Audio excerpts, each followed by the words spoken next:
ಎಲ್ಲ ಪೋಷಕರು ಈ ವಿಡಿಯೋನ ತಪ್ಪದೆ ನೋಡಬೇಕಾಗುತ್ತೆ. ನಿನ್ನೆ ಸಂಜೆ ಒಂದು ಮನ ಕಲಕುವಂಥ ಘಟನೆ ಹುಬ್ಬಳ್ಳಿ ನಗರದಲ್ಲಿ ನಡೆದು ಹೋಗ್ಬಿಟ್ಟಿದೆ. ಇಬ್ಬರು ಸ್ನೇಹಿತರು ಆಟ ಆಡ್ತಾ ಇರ್ತಾರೆ.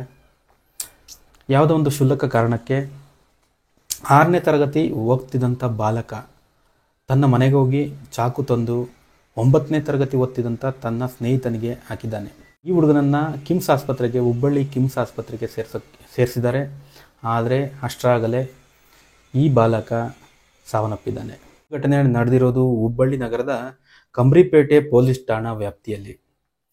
ಗುರುಸಿದ್ದೇಶ್ವರ ನಗರದಲ್ಲಿ ಸಂಜೆ 6ರಿಂದ 7 ಗಂಟೆ ಸಮಯದಲ್ಲಿ 6ನೇ ತರಗತಿ ಓದ್ತಿದ್ದಂಥ ಹುಡುಗ 9ನೇ ತರಗತಿ ಹುಡುಗನಿಗೆ ಕ್ಷುಲ್ಲಕ ಕಾರಣಕ್ಕೆ ಚಾಕು ಹಾಕಿದ್ದಾನೆ. ಈ ಘಟನೆಗೆ ಪ್ರಮುಖ ಕಾರಣವಾಗಿ ಟಿವಿಯಲ್ಲಿ ತೋರಿಸುವಂಥ ಕ್ರೈಮ್ ಸೀನ್ಗಳು, ಬಾಲಕರನ್ನ ಅಪರಾಧಿಗಳನ್ನಾಗಿ ಮಾಡುವಂಥ ಸಿನಿಮಾಗಳು, ಪೋಷಕರು ಎಚ್ಚೆತ್ಕೋಬೇಕು. ಆದರೆ ಈ ಕಮಿಷನರ್ ಅವರೇ ತುಂಬ ಬೇಸರದಿಂದ ಮಾತಾಡಿದರು. ಇಂಥ ಘಟನೆ ಮತ್ತೊಮ್ಮೆ ನಡಿಬಾರ್ದು, ಪೋಷಕರು ಎಚ್ಚೆತ್ಕೋಬೇಕು.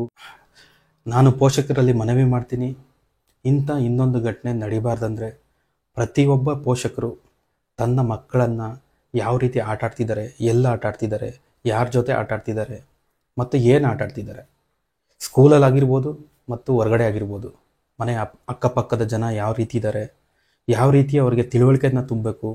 ಮತ್ತು ತುಂಬ ಈ OTT ಸೀರಿಯಲ್ಗಳು ಬಂದ್ಬಿಟ್ಟು ಮಕ್ಕಳನ್ನ ತುಂಬ ಹಾಳು ಮಾಡ್ತಿದ್ದಾರೆ.